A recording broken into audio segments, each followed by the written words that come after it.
The rain came softly over Oakland that morning, washing the dust from the old Honda parked under the cracked streetlight. Asha leaned against her balcony rail, coffee cooling in her hand, watching the clouds drift like deadlines across the sky. Her inbox blinked with numbers most people would never see: investment summaries, acquisition updates, projections in 7 figures. She skimmed them absently.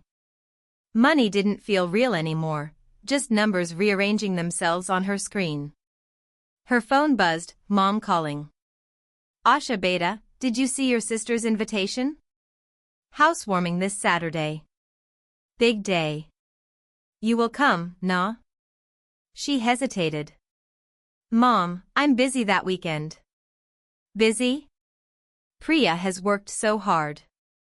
You can't miss this. What will people think? Asha smiled faintly. There it was, the eternal chorus of what people would think.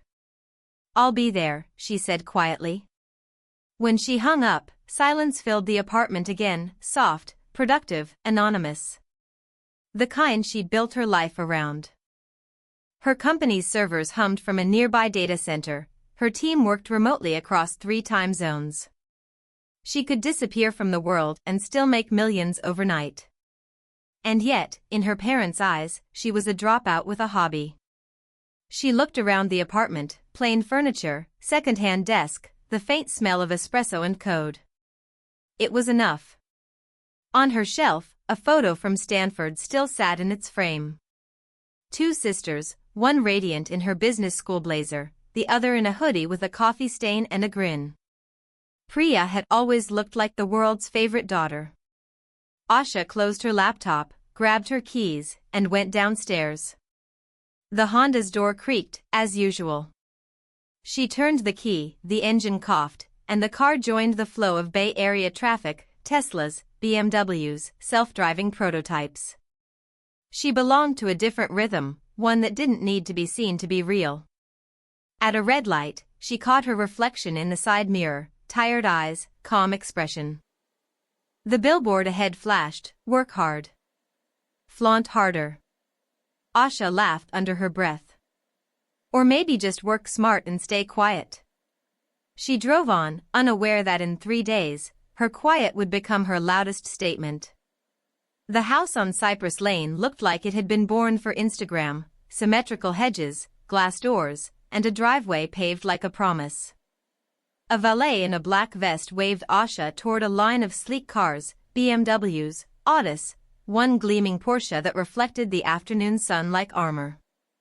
She parked the Honda at the end, engine humming gently beside a Tesla that looked offended to share space with it.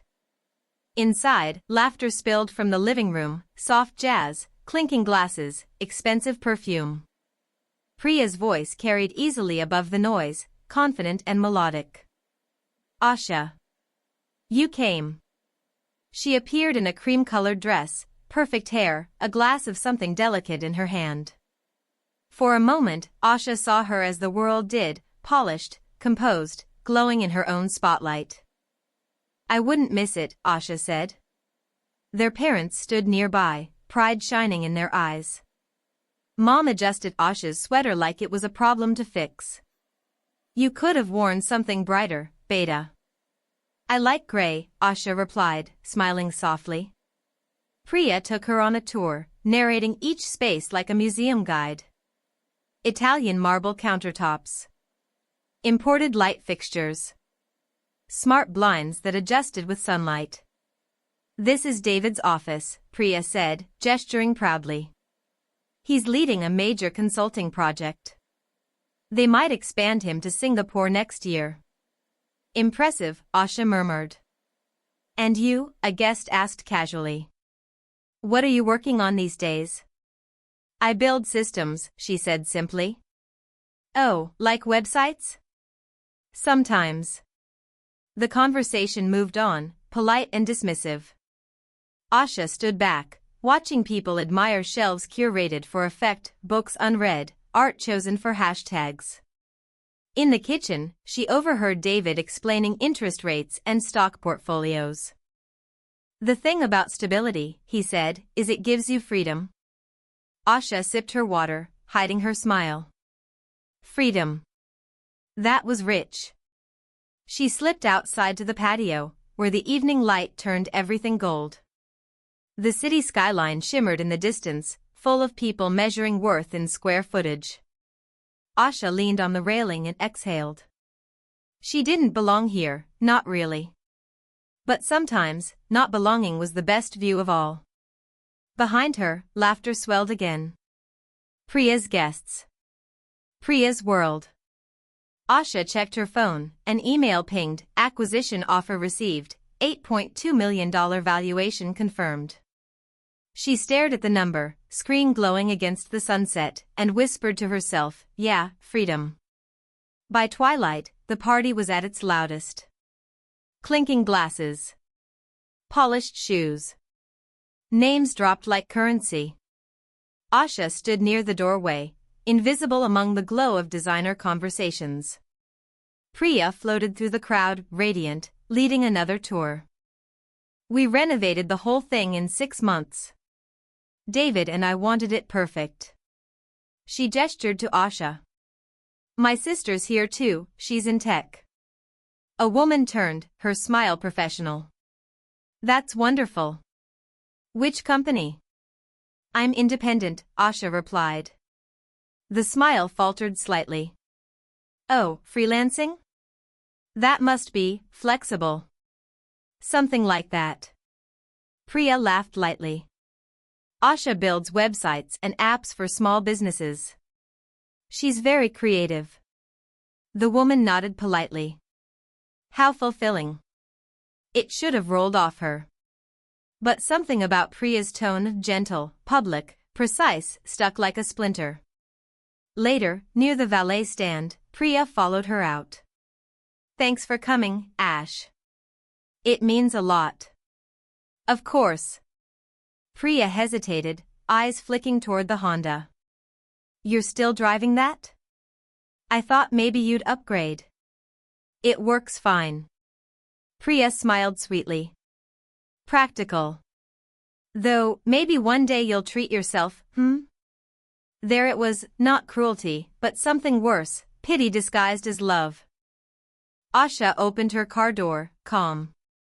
Behind them, a BMW purred as the valet returned it to a departing guest. Then came the voice. Miss Patel. I didn't recognize you without the Ferrari. Everyone turned. The valet jogged up, grinning wide. It's been months since we saw you at the club. How's the Lamborghini? Still turning heads? Asha froze, heartbeat steady. Priya blinked, confused. The what? Priya asked. The valet laughed. Oh, she's got the best taste. Red Ferrari, black Lambo, total legend at Woodside. Mr. Davidson still talks about that time she let him drive it. Silence fell like glass shattering in slow motion.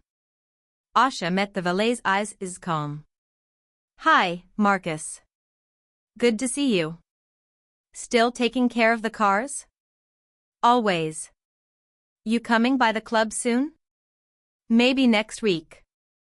He nodded, waved, and disappeared into the garage, leaving behind a silence that hummed louder than the engines. Priya turned, voice trembling. You have a Ferrari? Asha met her gaze evenly. Among other things. The party lights flickered across Priya's stunned face. The world had shifted, just a few words, and everything she thought she knew crumbled quietly beneath her heels. Inside, whispers spread like wildfire disguised as curiosity. Ferrari? Lamborghini? Woodside Club? Priya's colleagues exchanged glances, polite interest mixed with disbelief. Asha, one of them said finally, what do you do, exactly? Asha took a slow sip of water. I build systems that build systems. Sorry? AI platforms. Automation frameworks. Companies buy them to scale. Priya's husband stepped in, half laughing. So, like, startups? Something like that. Her phone buzzed. A message, transfer complete. $3.6 million received. She silenced it quickly, but the screen had glowed long enough for someone to notice. David frowned. Was that a wire alert? Asha smiled slightly. Something like that. Priya blinked as if trying to refocus reality. You told everyone you were freelancing. I told you I worked in tech, Asha said quietly. And you never mentioned the rest? You never asked. The colleagues around them leaned in, eyes wide, the hum of gossip electric. How big was your last company? Someone asked. Asha hesitated, then shrugged. 12 million. Last I checked. It landed like thunder. Priya's glass slipped slightly in her hand. 12 million? Just that one. The murmurs rose. Questions. Admiration. Subtle recalibrations of respect. Priya stood still, caught between envy and awe. David cleared his throat. That's impressive. You must be proud. Asha met his gaze, no arrogance, no gloating. Just calm truth. I'm content. The crowd dispersed slowly, conversations tilting around her like planets shifting orbit. For once, Asha wasn't the shadow in the room. She was the light that made others blink. The night air outside was cool and sharp. Priya followed Asha down the steps, heels clicking fast. Why didn't you tell me? She demanded. Asha turned. Tell you what? That you're this successful. That you belong to that world. I never stopped belonging to this one, Asha said quietly. You just stopped seeing me. Priya's eyes shimmered. You made me look like a fool in front of everyone. I didn't say a word, Asha replied. The truth hung heavy, Priya's humiliation was self-made. Priya looked away, voice cracking. I just wanted you to do something with your life. I didn't want you to waste your potential. And now? Now I don't even know who you are. Asha's tone softened. I'm still me. Just quieter than you thought success would sound. A long silence stretched between them, two sisters framed by porch light, pride and pain intertwining. Finally, Asha smiled faintly. You wanted perfection. I just wanted peace. Turns out, peace pays better. She opened the Honda door. Priya's voice followed her. Asha, wait. Can we start over? Asha paused, looked back. You don't have to start over. Just stop measuring people by what they park. Then she drove off, the humble hum of the Honda fading into the night like a secret engine of power. Months later, the sisters sat in a quiet cafe halfway between Palo Alto and Oakland. No photographers, no catered smiles, just coffee and cautious conversation. How's the firm? Priya asked. Good. Scaled the new platform last week. Priya nodded slowly. David and we've been talking about starting something too. Maybe a small venture fund. Asha smiled. That's great. Build something of your own. It's different when you do. Priya studied her, eyes soft. You're happier now, aren't you? I've always been happy. You just couldn't see it through the gloss. They sat in silence for a moment, the kind that feels like healing.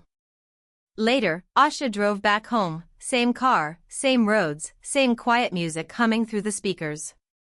Her phone lit up, new acquisition proposal, $11.5 million. She smiled, turned the screen face down, and kept driving. Back in Palo Alto, Priya stared out her perfect window, watching the city lights blink like reminders. Success, she realized, had never been about who shone brightest, but who didn't need to. Asha's Honda disappeared around the curve, small against the skyline, steady and unstoppable. Some victories didn't need applause. They just needed truth. And Asha had finally found hers.